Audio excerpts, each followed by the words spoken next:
in that period that Salman Rushdie's book appears, we, not knowing really what was in it, never having read the book, I took part in some of the condemnations and the book burnings and, all this. That's what the Ikhwan brought to us. And part of being an Ikhwan was you weren't just a Muslim. You had to show that you were a Muslim. It wasn't enough to pray and fast and all the rest of it. We were becoming really political. And one aspect I think that's very relevant today, I think it's not talked about enough, is we were always anti-Jewish. We thought Jews were evil and they were responsible for all the bad things in the world. They corrupted the land.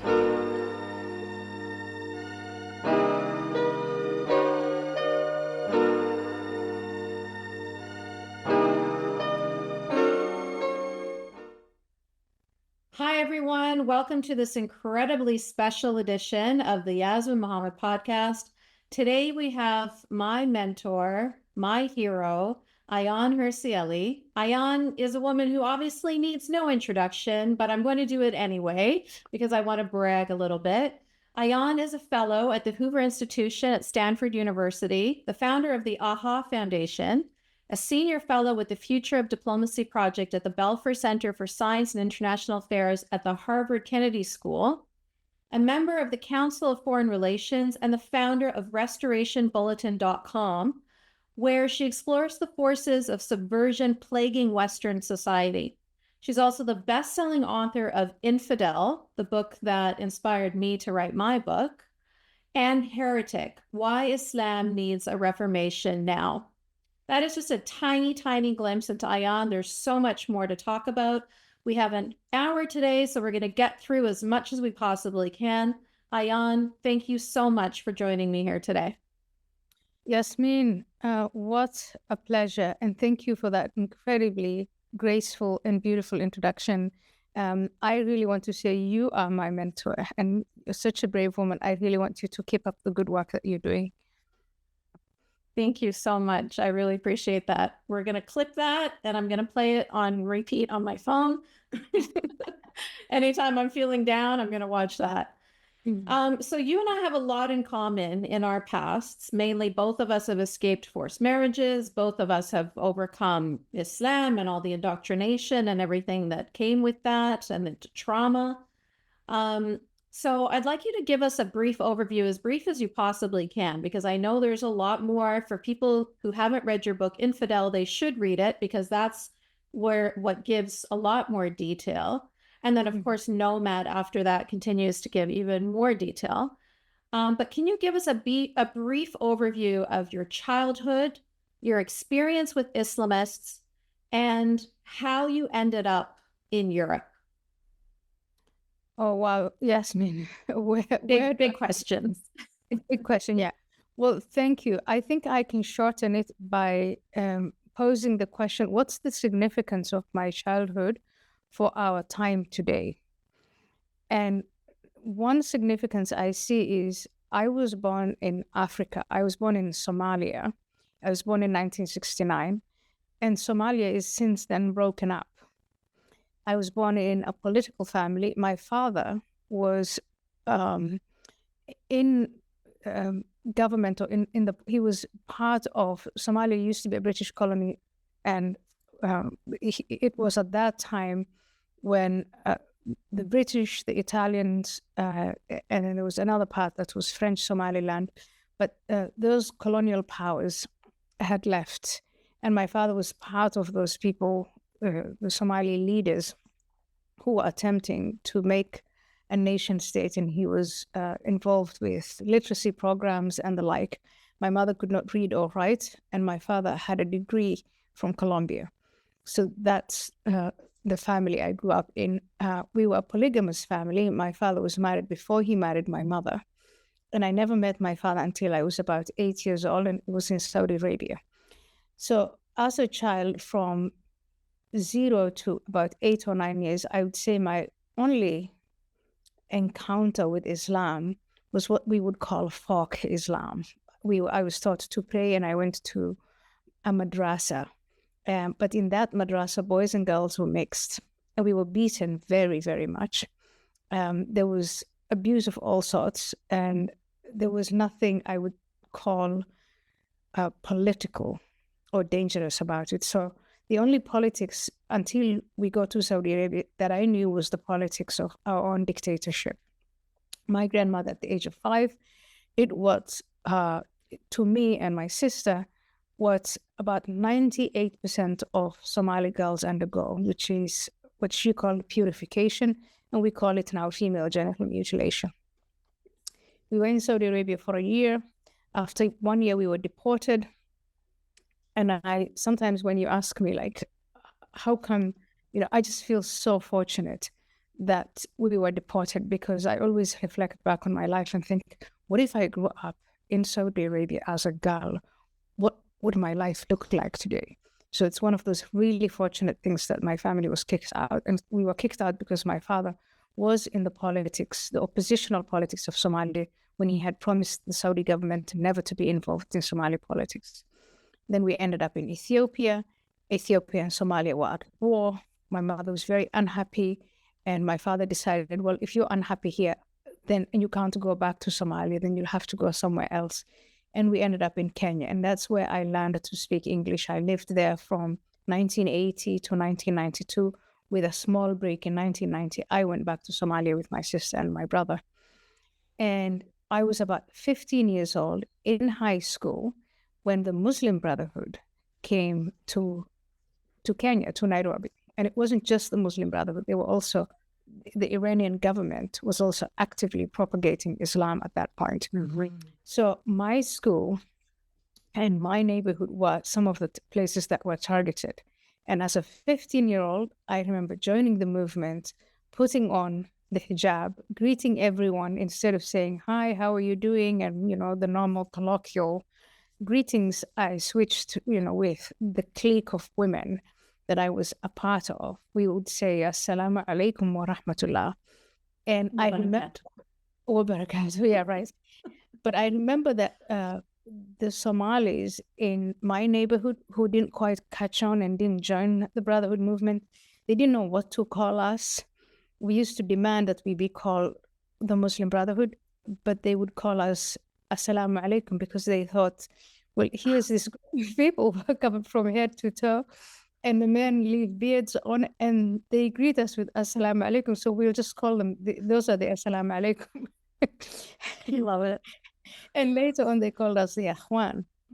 Mm. But I think, as you know, for me, what changed was before I became part of the Akhwan, I was just an ordinary Muslim. Religion was part of our identity. The women who wanted to cover up did. The ones who didn't want to cover up did not. In fact, the women who covered up, and I don't mean head to toe, but women who just covered their hair, were usually the older women, like my grandmother's age or my mother's age. But younger women tended not to cover themselves.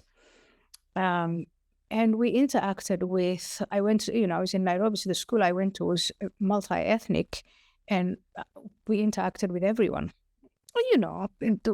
I was, of course, closer to the Somali children, and children from Pakistan were closer to the Pakistani children, but it was more of an ethnic segregation and not religious segregation. But when I became an Akhwan, that changed.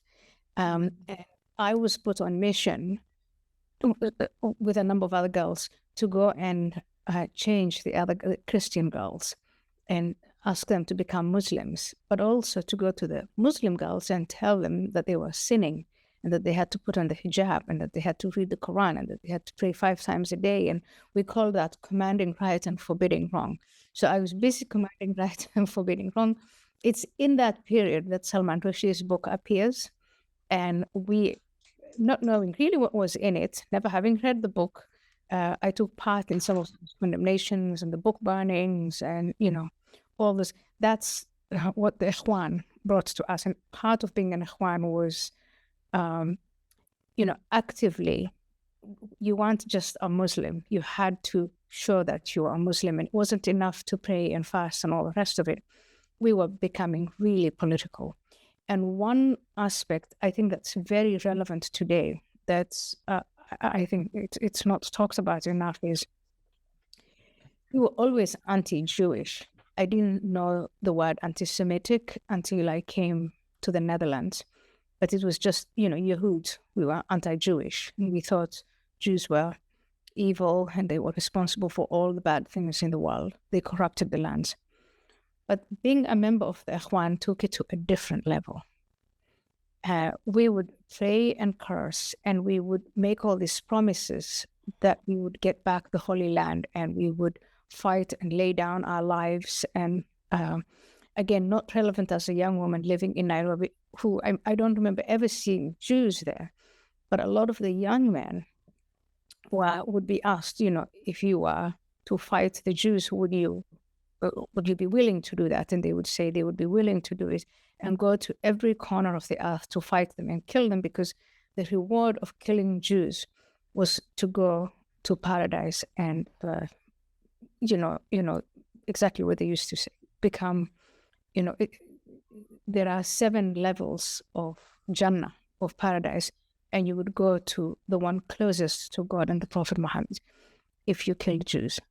So that was my teenage years. And then in 1990, my mother decided that my sister and I should go back to Somalia because she was worried that we were going to shame her.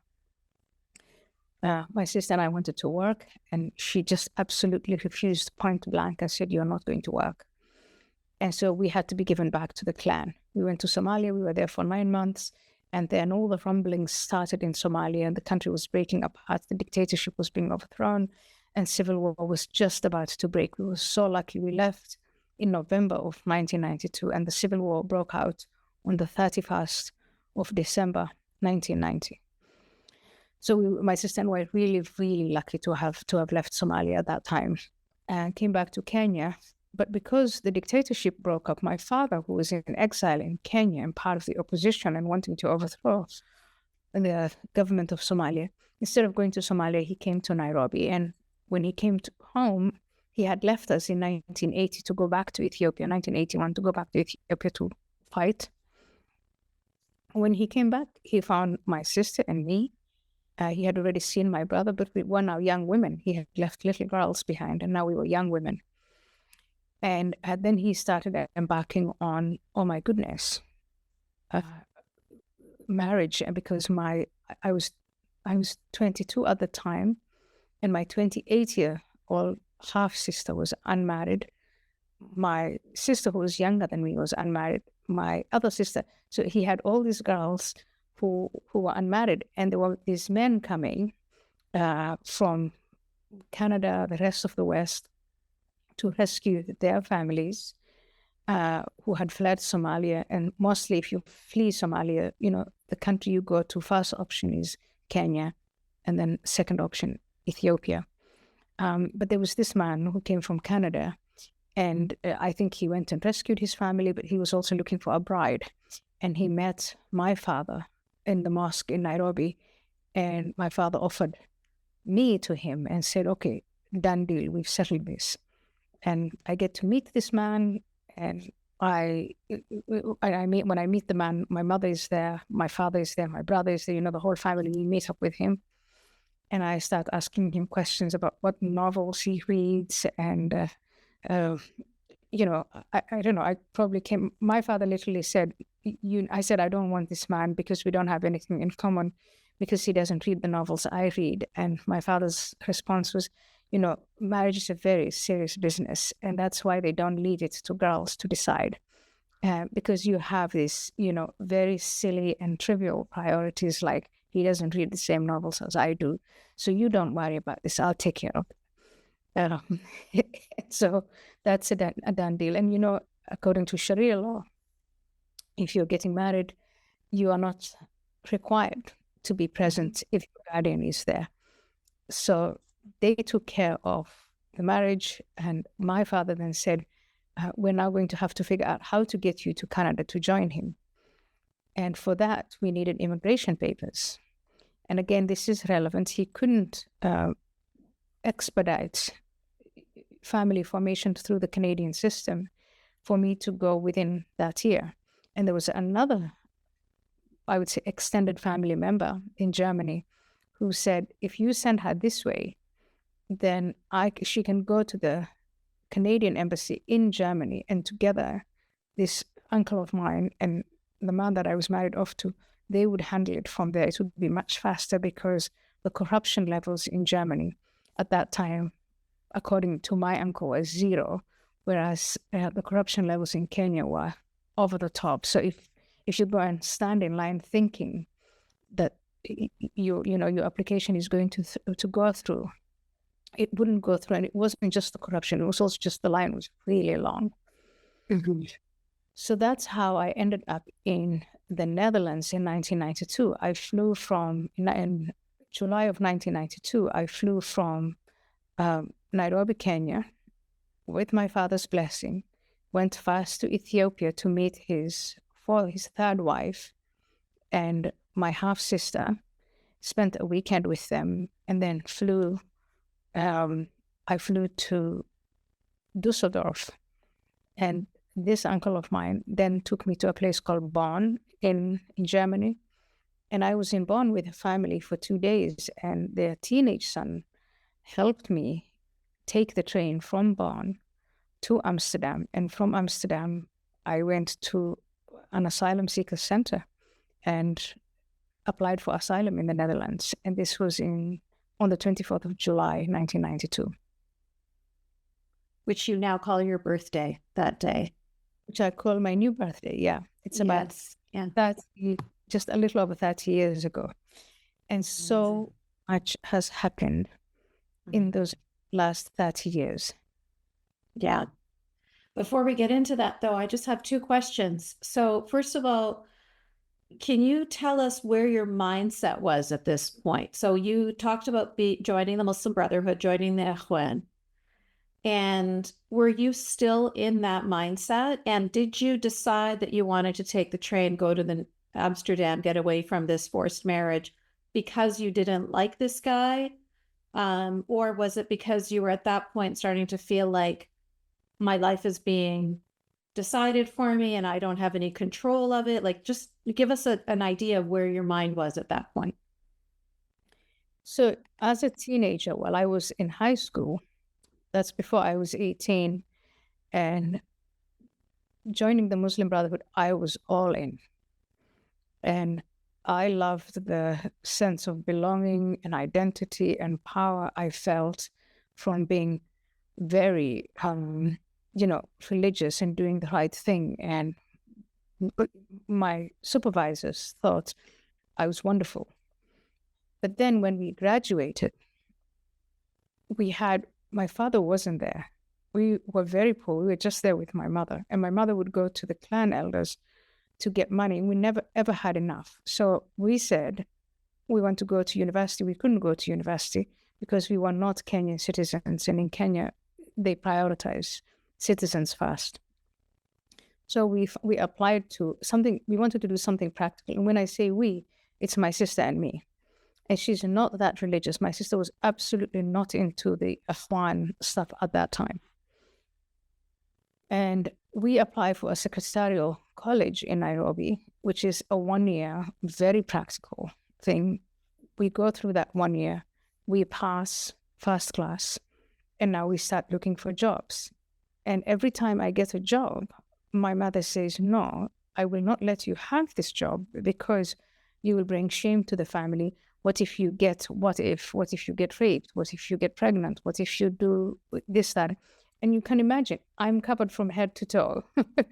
I tell her I can avoid shame and all that. I don't want any of it. I just want us to be able to pay the rent.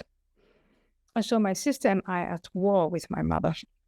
And I think from then on, and then having the men in the family affirm of her convictions, which are the tribal convictions and the religious convictions that we should just stay at home and no one is providing for us, I think that sort of triggered a rebellious streak in me. And I'm looking at my mom sticking to the fundamentals of her tribalism and her Islamism and thinking there's something wrong with this picture. And even at times invoking, the Quran and the Hadith and saying there are certain circumstances, you see, when women are actually allowed to work and trying to apply this 7th century document to the 20th century. and not really succeeding with them because, Yasmine, as you know, this thing is very, very deep-seated.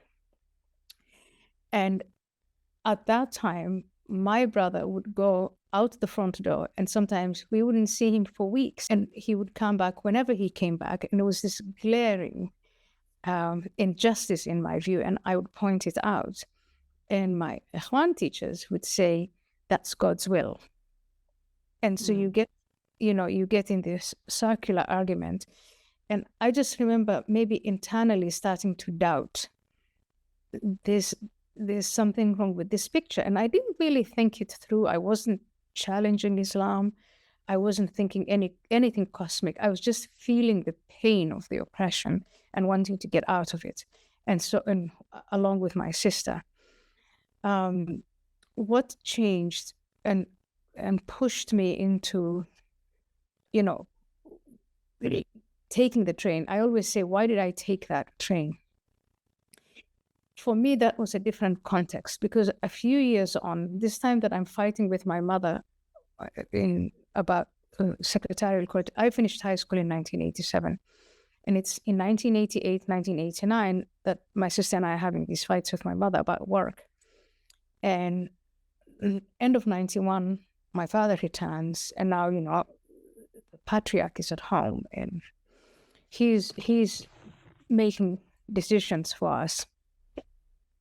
And again, there's this, I'm back, and I'm giving orders, and everybody's going to take it. And there was something, again, really off about that, to which, to her credit, my sister called him out, and my sister would then be yelled at for calling him out. And, who do you think you are to just walk into our house and suddenly think that you can take charge when you neglected your duties? And it was, she would be hit and told, that's not how to speak to your father.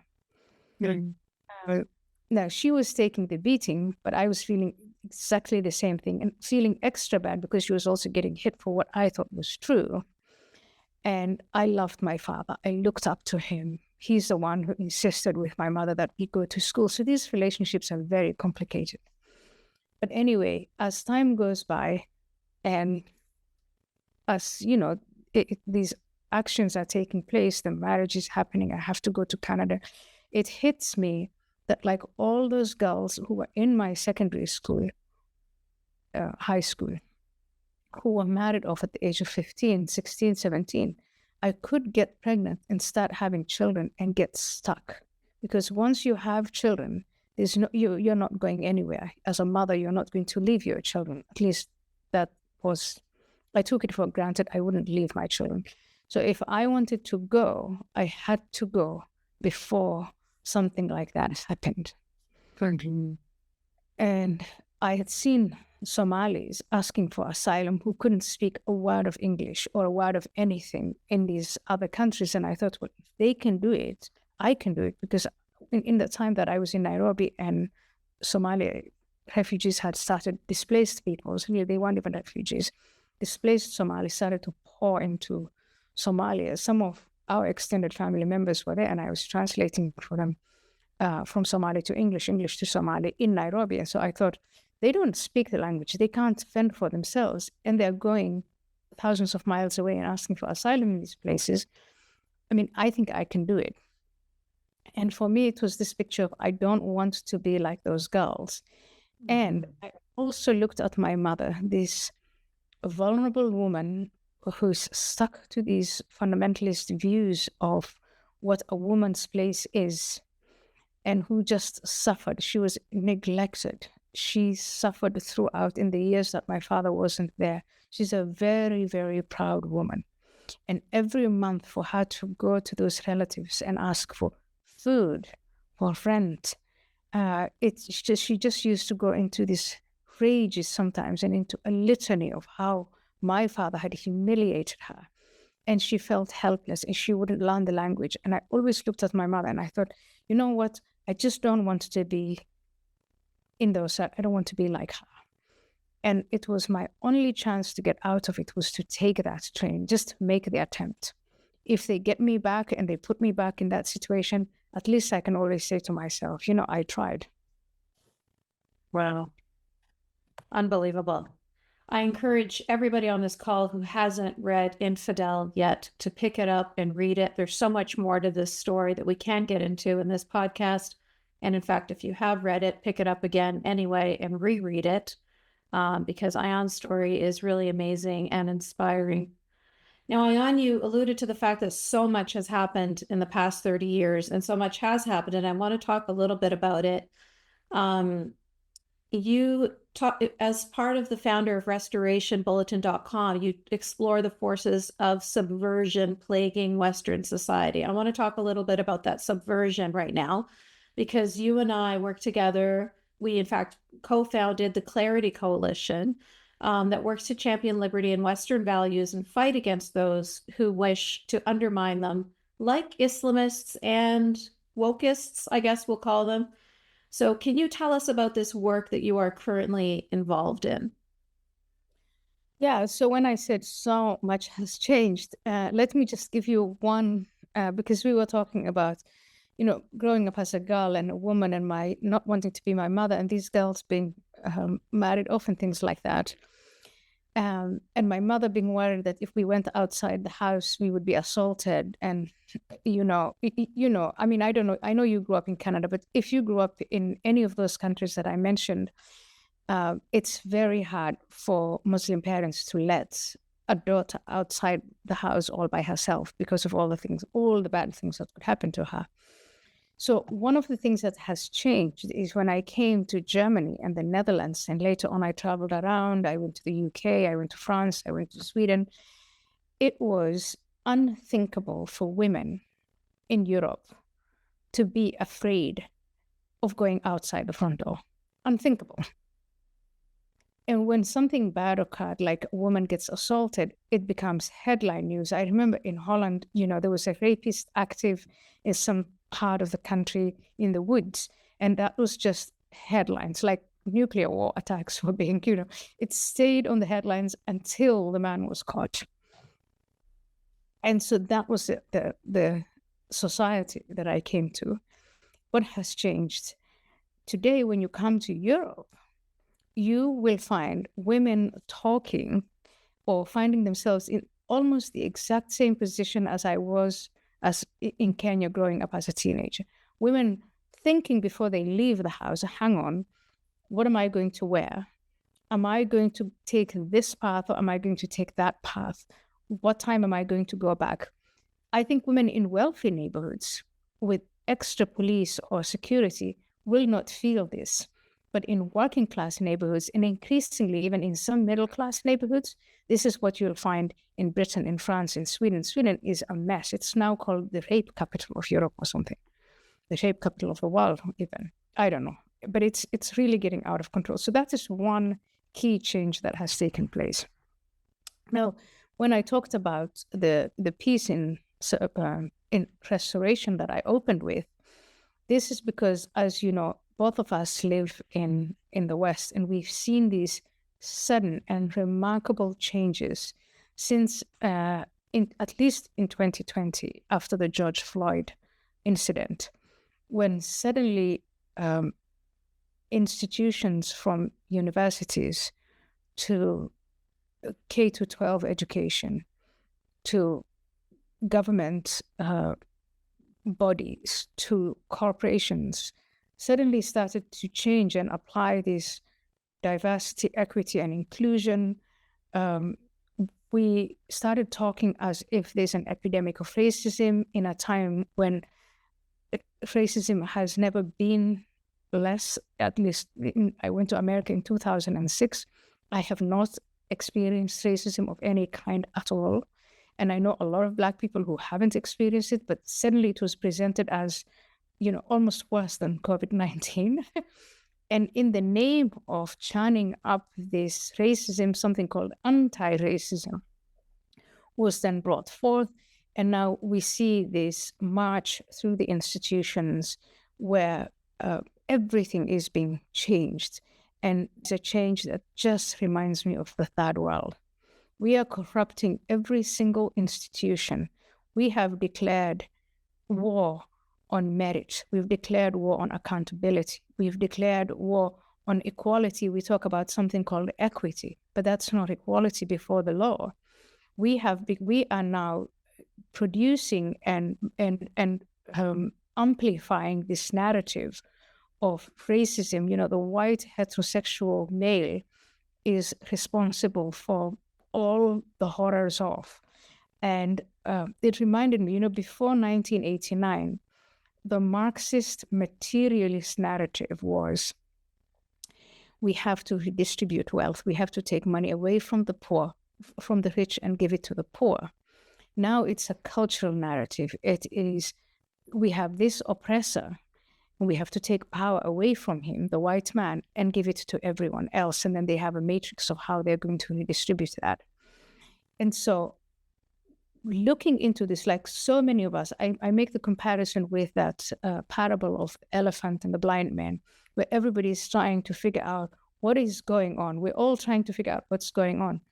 And then I find this Yuri Bezmenov lecture, 1983. Yuri Bezmenov was a dissident, a KGB dissident, came in the late 1970s to the West, lived in Canada, and he's giving this lecture in 1983. And he's talking about the way the Soviet Union would have these subversive programs against the West and others. And so, again, coming from the third world, in Somalia was subverted by the communists. This man, Mohammed Barre, who was the dictator, he came out of nowhere. He was a junior member of the Somali military. And from one day to the next, whoops, the sitting president is killed. We have a new president. Suddenly we are singing these Marxist songs, and we have the picture of Mohammed Barre, our brand new dictator, and right next to him is Karl Marx and Engels and Lenin. And so, this, as I was listening to Yuri Bezmenov's lecture, I was like, oh my goodness, this is exactly what they had done in Africa. But I never for a minute thought that they could succeed in well-established, solid, open society democracies like the United States or the rest of the West. And I think that was the big mistake that many people made. They thought, yeah, sure, the Soviet Union can apply these subversive methods to third world countries because the societies are fragile, the institutions are not well established, they can easily be toppled. And then we look around and we see suddenly we don't know the difference between male and female.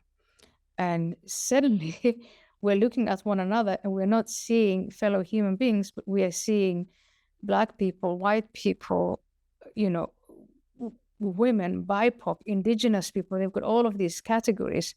Suddenly, people have assumed the power through the administrative state, but also through the administrative arm of the university. And by that, I mean through a pathway where they're not elected. These people have assumed power, and they're telling us what's right, what's wrong, this whole new narrative, and they're in charge.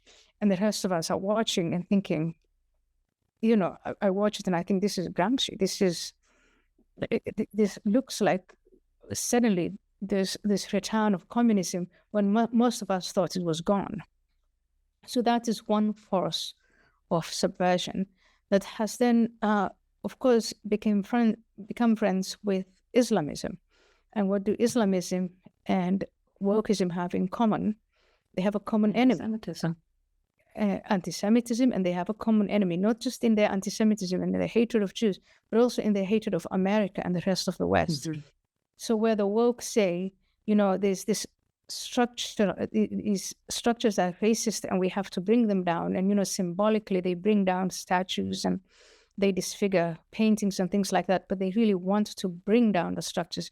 These calls of defund the police, that's their agenda. And on the other hand is, of course, the Sharia narrative better than I do. The Muslim Brotherhood is now well established in Western society, and they go around saying the West is decadent, it's rotten to the core, and we want to remove their structures and bring about Sharia law. Now, the two forces are using each other at this point, But we will see it's a very well-known alliance or marriage, if you know what I mean. And usually it tends to fall apart in the places that it has been tried, such as in the Middle East. And very often the Islamists win. And I'm alluding to Iran, where the Iranian far left, back in the day, they thought that they had common ground with Ayatollah Khomeini's Islamists. They were going to topple the Shah and they were going to power share. And nothing of the sort happened. Yep.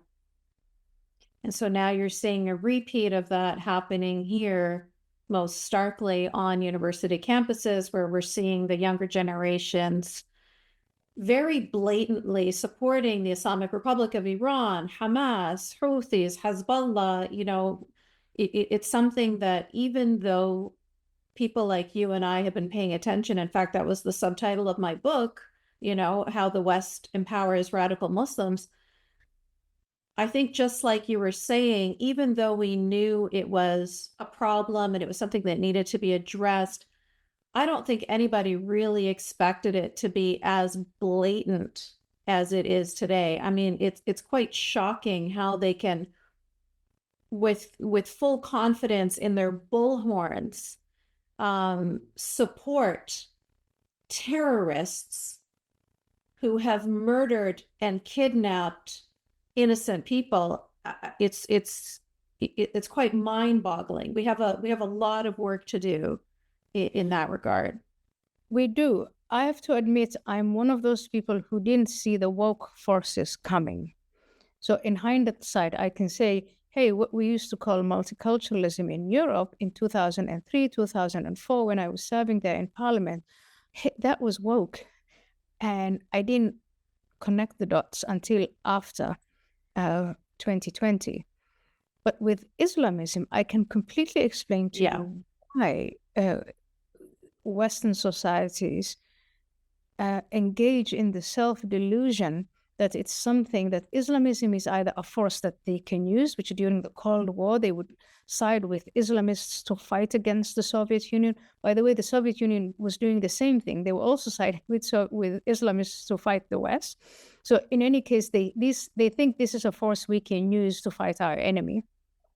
Number two, after 9/11, 2001, the West decided we're not going to wage war on 1/5 of humanity. This isn't a war against Islam.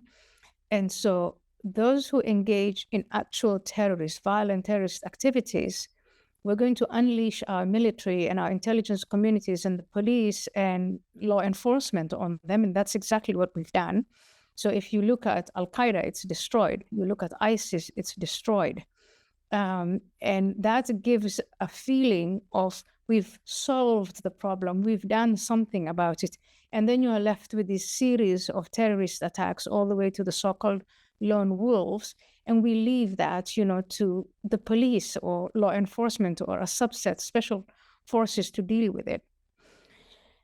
And the one thing we never did was to take the ideology seriously. So that's just the thing that baffles me about the West is these young men who are sneaking out to join ISIS in Iraq and Syria, or who suddenly decide to blow things up, they're telling you, they're shouting and screaming, Allahu Akbar, they're waging jihad, they're telling you exactly why they're doing it. There is an ideological basis for this. How can you let the ideology expand, build mosques, build madrasas, indoctrinate small children in Muslim schools and little Muslim boarding schools and online, and then when they act on what they have learned is moral and right, you go after them only with, it's just insane. Yeah. We never do that with, say, the Nazis. If suddenly Nazis started to establish temples and schools and they said we want to Nazify society, how would our society respond? So that is one thing that I still find it very, very baffling. If you look at the Muslim Brotherhood, Yasmine, they were welcomed into Saudi Arabia after they were evicted out of Egypt, which is where they were founded, and evicted out of Syria, out of Jordan. And the Saudis welcomed them and said, here, take control of our schools and our mosques, and they gave them extra money to go and propagate Salafism all over the world. But when ISIS came up, the Saudis discovered that their own Muslim Brotherhood at home, whom they rescued from all those other places, were out to overthrow the Saudi monarchy. And they evicted them. They put them in jail. They punished them. They took the schools and mosques and everything away, and they stopped funding them. Same thing with the UAE, because now you're really dealing with an enemy, an ideological enemy that is that has the power to shape the hearts and minds of future generations. That's what the Muslim Brotherhood does, and that is the objective of the Muslim Brotherhood. And the Muslim Brotherhood is well established in Canada, in America, Australia, New Zealand, Europe, because they can. And they're well established in free Western societies, making use of, and in my case, I think abusing, the freedom of speech, the freedom of religion, the freedom to associate, and the welfare state. They apply for every possible welfare. They have charity licenses everywhere, and they get it. And so that's, I think, that's the external enemy. That's the Islamist enemy. And the woke enemy, I think, right now I understand it much better than I did in 2020. And that is also a subversive force. Very similar, the two of them. Yeah. So do you have a message to the West as a woman who, fought tooth and nail to become a part of the West, a mother raising her children in a Western society? What is your fear or concern? What is your message to listeners of this podcast? My message is that you inherited an incredible civilization, the most advanced civilization in human history. Don't allow yourself to be tricked out of it, to be conned out of it by being told you're racist and by being told to focus on only the things that this civilization did wrong, which, remember, it's also the only civilization that actually took the trouble to correct its past, to end slavery, to end segregation, to give women their rights, to protect children. That's the civilization we stand to lose. And if you don't know what it means to live in, outside of Western civilization, if you have a little bit of money, go to any third world country and don't go to some fancy hotel by the beach. Go and live among the people and see for yourself what life is like. And I think that for young people especially is about the fastest lesson that you can get is to go to the Middle East and try to live the life of an Arab woman, or go to Pakistan and try to lead the life of an ordinary Pakistani woman, or go to Africa and try any of those countries just like a normal person, and you will come back and you will, I think you will fall on your knees and kiss the ground on the tarmac. Yeah, absolutely. Good advice. And if you can't get there, then listen to us. Watch our YouTube videos, listen to our podcasts. We're all out there screaming. We're not quiet. So many of us are trying to tell you, pay attention. It is cheap. It's cheap, but there are more expensive ways of learning. And yeah, some people really just want to go through the hardship themselves. But the problem with civilizational destruction is it's easy to destroy things. It's extremely good to build things back. Yeah, that's right. And we have really serious adversaries, China, Putin. If the West at the moment is almost everyone's target, we don't want to be paranoid. And I think the good news is there is a backlash underway, at least in America, a serious backlash underway. This coming election will give us an idea of how big that backlash is. And so there is an opportunity to course correct. Right. But we can't be passive. And I fear that the Europeans are too passive. Yeah. Very good advice. And I agree completely. So I'm just going to switch gears a little bit, and I'm going to talk about your personal life currently now. So your conversion to Christianity was a shock to many people, myself included. So I wanted to talk a little bit about how has your new faith How has it, first of all, healed you from the traumas inflicted from your old faith? Because you and I both know there would have been many traumas inflicted from growing up in that ideology. And how has it just shaped your thinking today? How has it changed you? So the first bit is probably a bit easier to answer in the sense that, anybody who has gone through any kind of trauma, in our Western world, we go into therapy. And part of the message of therapy is to learn to love, to learn how to have a healthy relationship, to learn to self-love. And what my faith in Christ has given me is I have a relationship with God now. And I feel reconnected spiritually. I feel now connected to my husband and my children. It was a connection I just didn't feel, and I didn't have it, and I didn't know what was wrong with me. And I have these connections, and I feel loved. And I didn't know what love was, because the only relationship to God I knew was one of terror and fear. And if you do this, then that. And how has it changed me? I think in some ways it has made me see, and it wasn't, Yasmine, you're still an atheist. When I was an atheist, I just never connected these dots where I thought I would take Western history up to the point that I liked the most, which was the history of the Enlightenment. So history for me started with Descartes, and what came afterwards and what was before that was just darkness and blackness, and religious irrationality. And I was also easily fooled into thinking all religions are the same, essentially superstitious nonsense. And so the way it has changed me is it has opened for me this incredibly rich history that not only predated the Enlightenment, but it was the lead up to the Enlightenment. And after the Enlightenment, it is again, when you look at postmodernism and the way the postmodernists are closing the curtains or darkening everything, that can happen because they've thrown out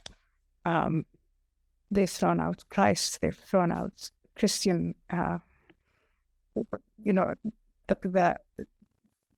the conscience, the mind, the light that Christianity keeps demanding that we shine on ourselves. And so that's, and again, I'm not imposing anything on anyone else, but this is for me personal growth. I'm reading the Christian apologetics, and I think, I wish I had read that stuff before I started declaring myself an atheist. But look, the past is the past. I'm here now, and I'm at the Hoover Institution, and I just think I don't have that much time left. Not so much time during the day, but also I'll be 55 next month. So we're getting on in age, and it is, I just think instead of sitting and worrying about the future of Western civilization, just take part in the conversation and remind everyone what we stand to lose. And let's fight for the freedom of speech, because we cannot exchange ideas if we give that up. If we give up, as Christopher Hitchens used to say, they want to take away from us the right to complain. We have to keep the right to complain. And we shouldn't only just complain, but we should then also have the right to sit together and problem solve. And I'm very optimistic that I think in America, something along those lines is happening. Americans always used to be really suspicious of government to begin with.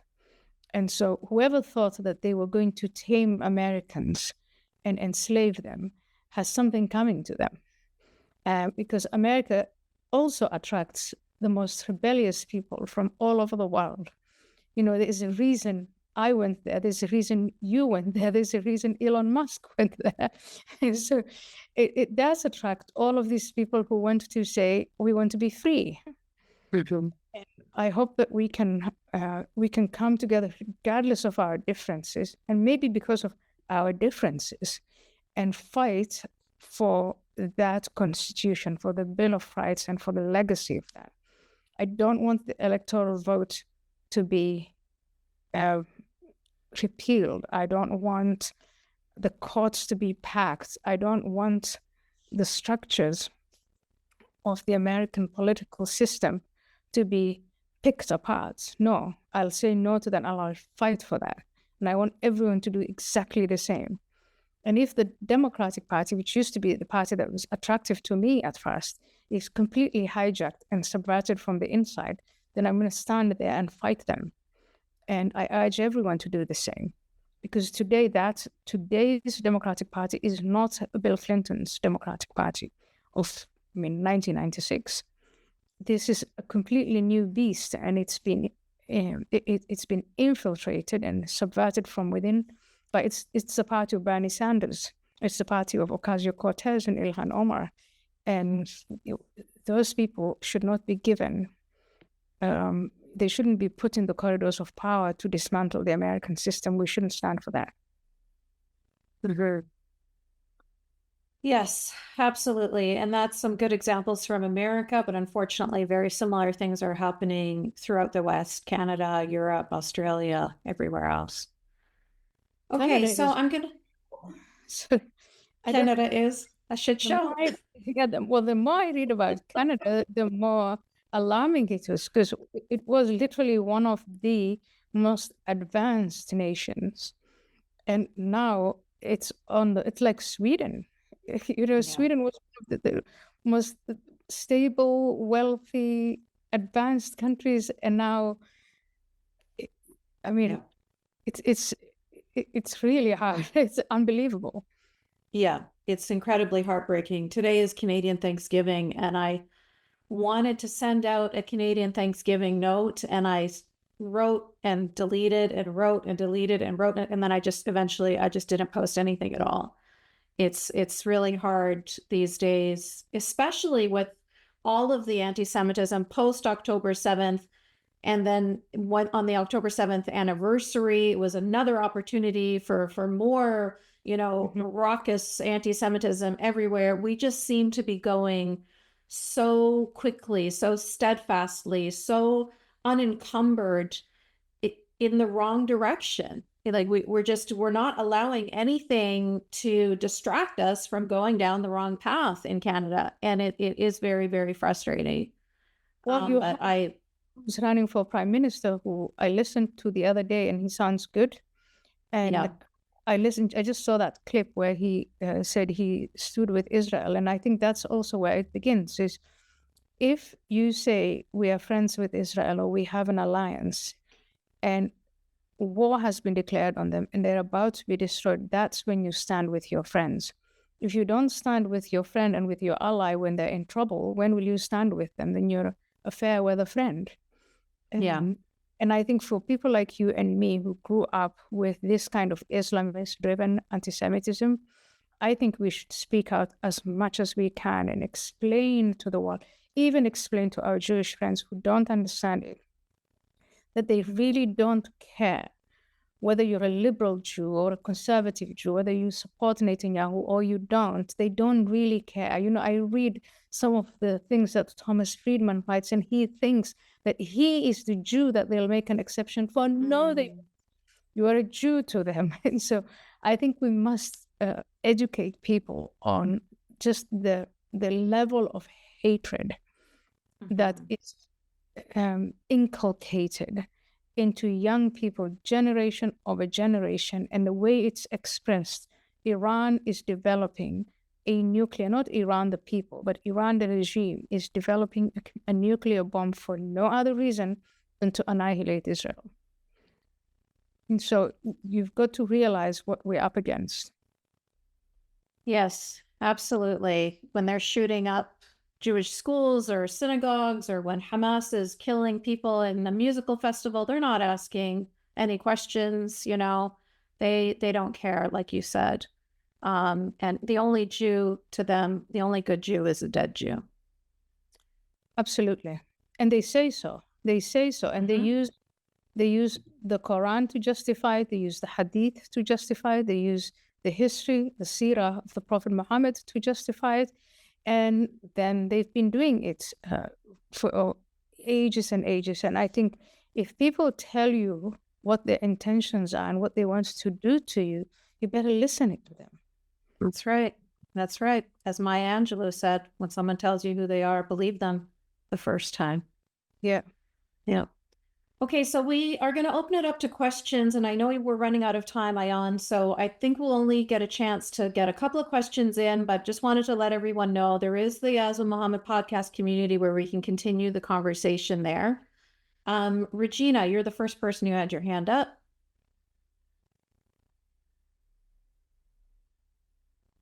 You're muted. Yasmine. Okay. Oh, I'm sure. No, you're good now. Just wanted to thank Ayaan and Yasmine so much for your time. I'll try to be concise. I wanted to address Ayaan's recent Substack, the abortion election. You cover many topics regarding the upcoming U.S. election, but I'd like to focus on your claims about abortion. You assert that post-birth abortions have been legalized in Minnesota. However, there's no U.S. state that allows the legal killing of an infant. The language is contentious, yes, but in no way legalizes infanticide. In each of the post-birth abortion cases cited in the articles that you linked, they were in fact pre-viable births.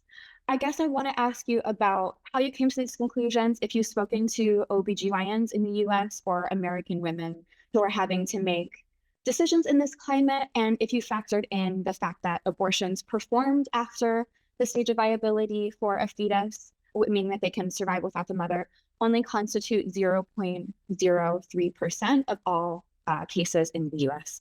And thank you again. Yeah, I mean, I really want to, and for the others as well, to point out to the article. I've done my research and the references are in the article. I think that my position on abortion is very clear, and it is the Bill Clinton, maybe we could call it the Clinton doctrine, which is legal, safe, and rare. And unfortunately, it's been politicized in America, and that is not the case. And as long as that's the case, when things are going wrong, we should call it out. And that's what I tried to do in that article. To close off the question from Regina, so Ayaan's got a Substack article that's up. So if you want to go ahead and read that and get more information on that, and I think you can post comments as well and keep that conversation going. Okay, Mars, you're the last person, then we got to let Ayaan go to her kids.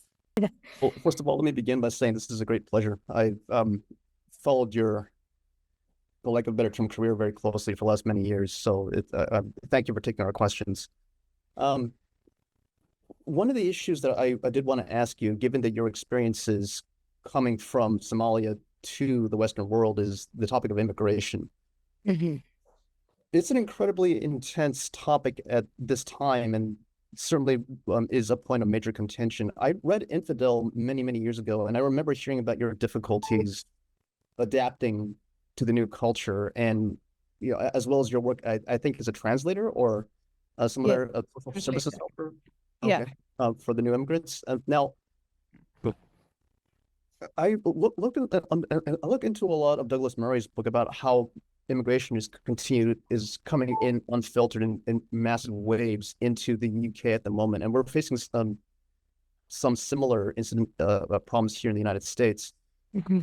Other than a mandate that Western values be respected, given your own struggles and experiences, what other factors should we all think about very, very carefully if we want to make an ethically responsible and also sustainable approach to immigration? Yeah. Thank you very much for your question.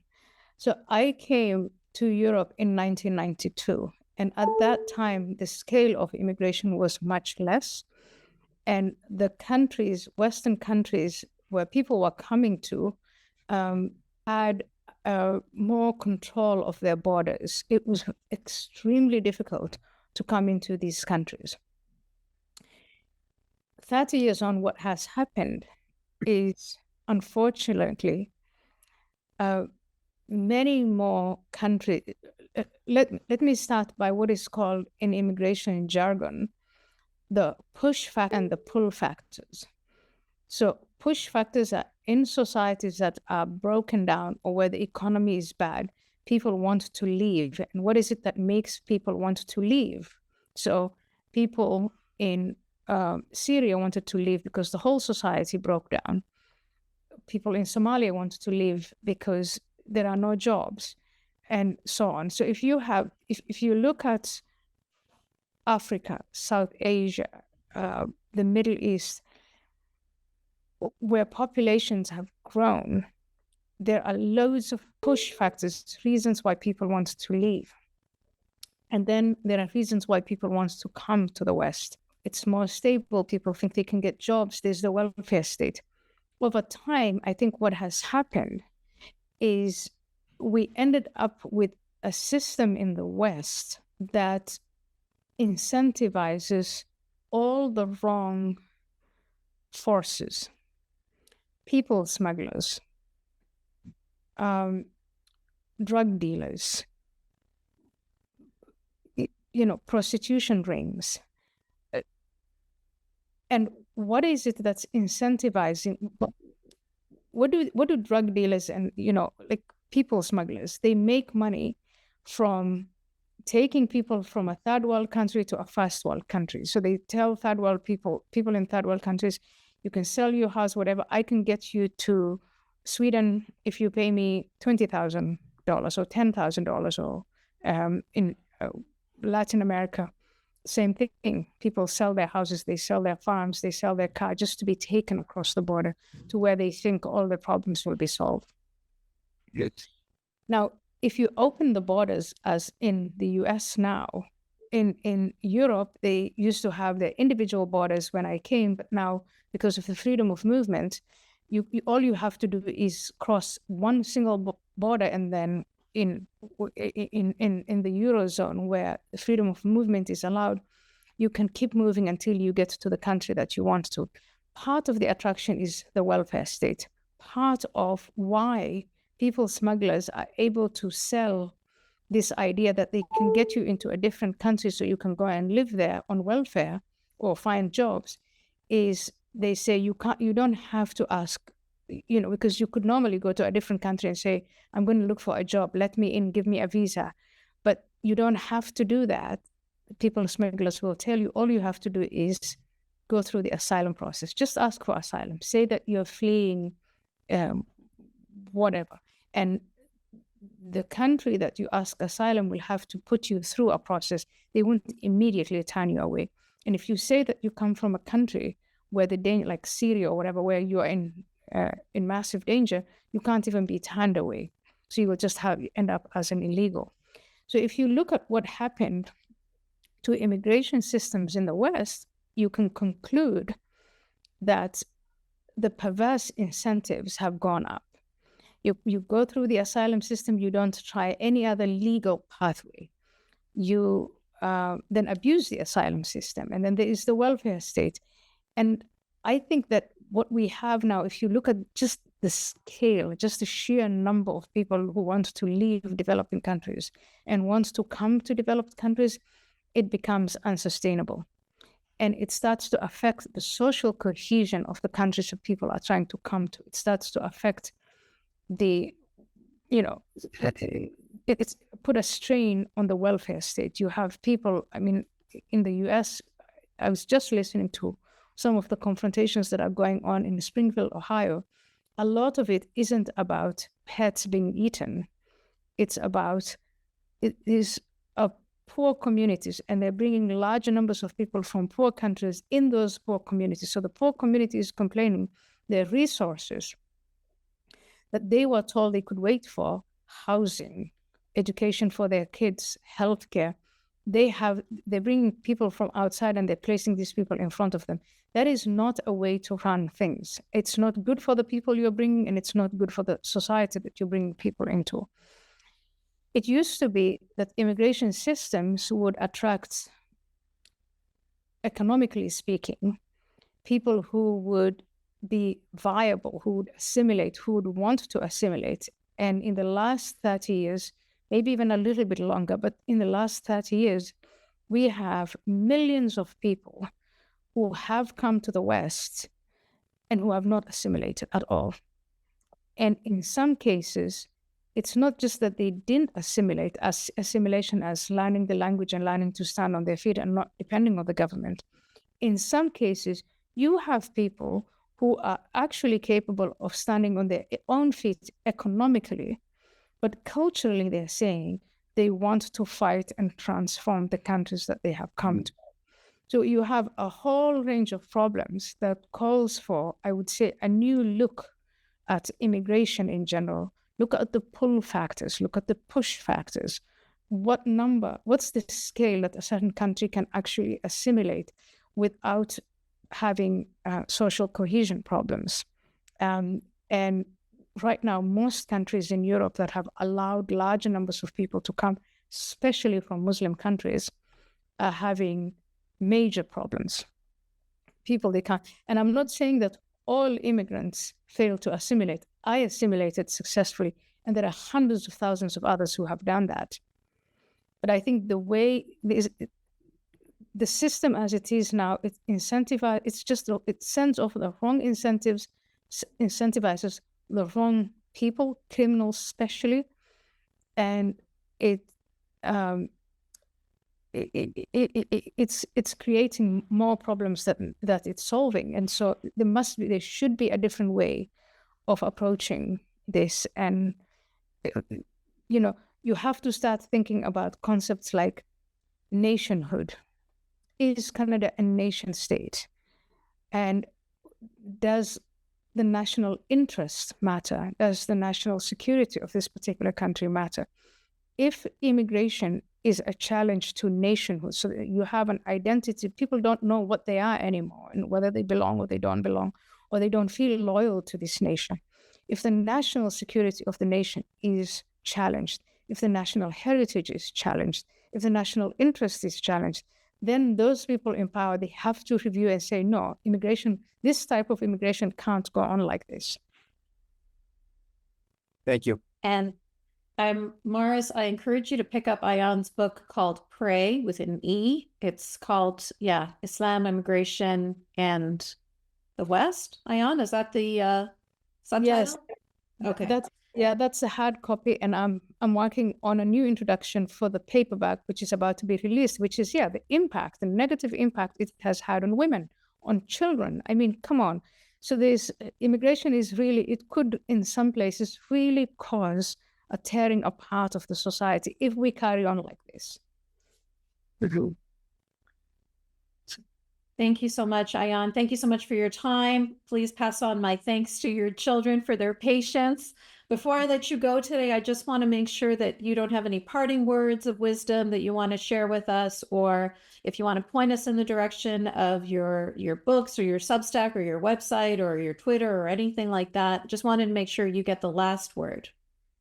Well, thank you very much. My Substack is doing very well, and encouraged by that, I started a new platform called Courage Media.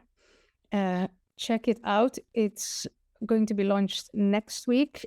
We're working on it, if not next week, the week after, but definitely in October. So check that out, please. It has got more features, more interaction, etc. Check out my Substack. What parting words is, I think bad people do bad things because good people don't stop them. And so if you really believe that there is things around you are not right, don't conform, stand up and use your voice and say something. There used to be in New York in the mid-2000s, see something, say something. I think that was only just with terrorism, but I think with all of these crazy ideologies, see something, say something. Love it. Beautiful. And you know what? You just made me think of something great that I can say for Canadian Thanksgiving is I am thankful to be living in a country where I can say something. You know, we are still free in these countries. And if we choose to not say something, then we are choosing to diminish ourselves, right? Because we should be grateful we should use this opportunity to speak that we are given. Absolutely. Absolutely. Yeah. All right. Thank you so much again. Have a wonderful evening. Thank you so much, everyone, for joining us. Take care, Ayaan. Bye-bye. Thank you. Bye. After hearing all that, you might be left wondering, what can I do? How can I help? Well, this is why I created a nonprofit called Free Hearts, Free Minds. We are the only organization dedicated exclusively to helping these free thinkers. We empower them with our programs and supportive community, lifting them up so they can heal, speak out, and begin to make positive changes, not just in their own lives, but within the broader community around them. If this is a cause that resonates with you and you want to make a difference, one way to do that is by donating to Free Hearts, Free Minds. Because not enough people care about this cause, we need people like you to help fuel this change.